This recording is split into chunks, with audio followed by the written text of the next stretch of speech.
Stephanie Dobson is back with us this week. Stephanie is a lawyer and mediator at Henke Divorce Law and Mediation here in Lloydminster. This is another episode of Healthy, Thriving Families in Two Homes. And today, Stephanie, we're going to be talking about CPP. And basically, when you're going through a divorce, this is something that can be a contentious issue, obviously. So can it be shared during separation and divorce? Well, the simple answer is yes.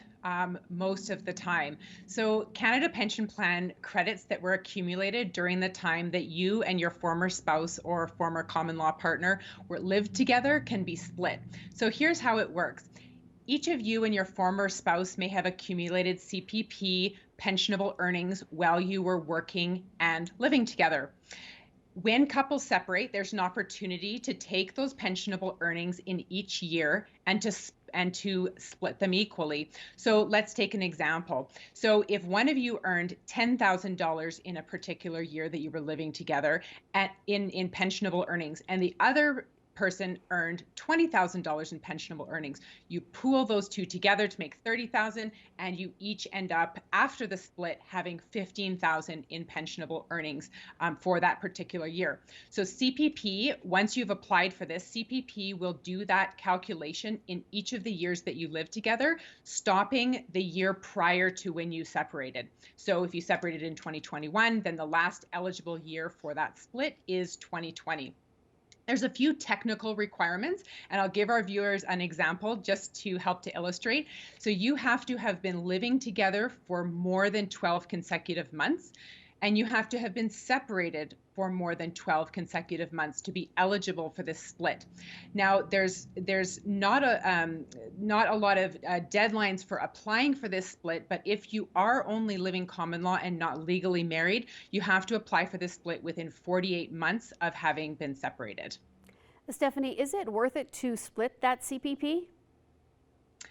Well, whether it's worth it or not is really depending on your situation and specifically depending on the pensionable earnings that each of you earned while living together.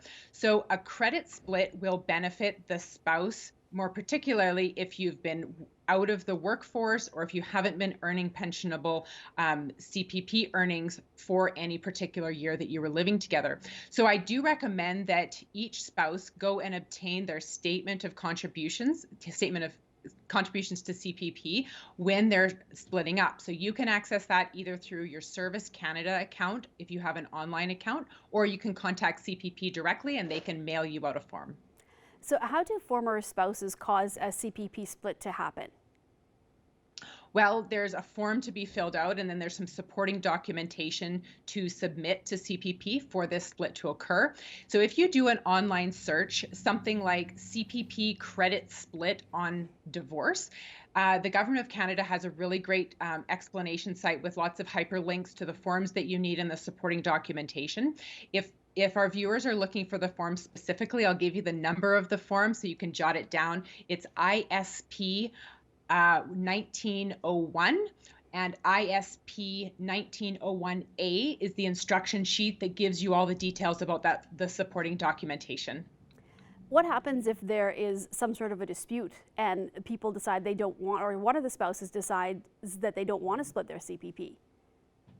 Well, the waiver of CPP credit splitting can occur either sometimes people agree to that waiver of the credit split, and sometimes people are in dispute over that. But that is certainly something that can be negotiated. Now, there are only certain provinces in Canada where you can negotiate the waiver of that CPP credit split.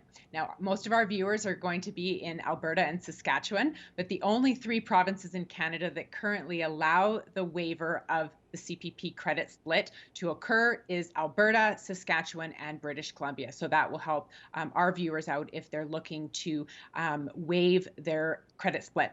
So the most important thing is to remember that silence equals a credit split can occur. So if you want to waive the right to a credit split, it's really important that that be documented in your written agreement.